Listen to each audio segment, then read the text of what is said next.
మంది నా నియోజకవర్గం వాళ్ళు నేను కూర్చొనుంటే రాత్రి 11 గంటలకు ఇదే పెద్దిరెడ్డి రామచంద్రారెడ్డి వచ్చి నా కాళ్ళు పట్టుకొని నన్ను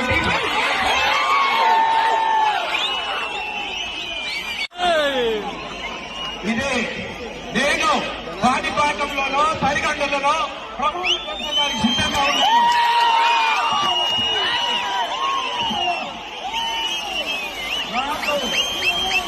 నాకు కాళ్ళు పట్టుకునే అలవాటు లేదు.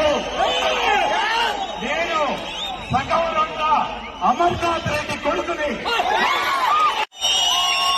నేను చెప్పాను ఇలా కథకాలం ఉంది, ఇలా కథకాలం ఉంది.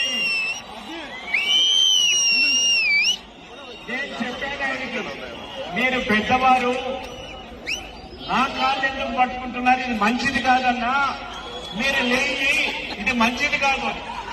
నువ్వు కిరణ్ నువ్వు కాకన్నా అంటే నాకు సపోర్ట్ చేయండి, నేను డీసీసీ ప్రెసిడెంట్ అవుతానని నా కాళ్ళు పట్టుకొని 50 మంది నా నియోజకవర్గం తాకట్టు పెట్టము.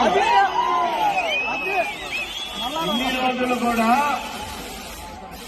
రోజులు కూడా ఎందుకు ఆయన్ని అవమానపరిచేదని చెప్పలేదు. కానీ అధికార అహంకారం అంటున్నారు.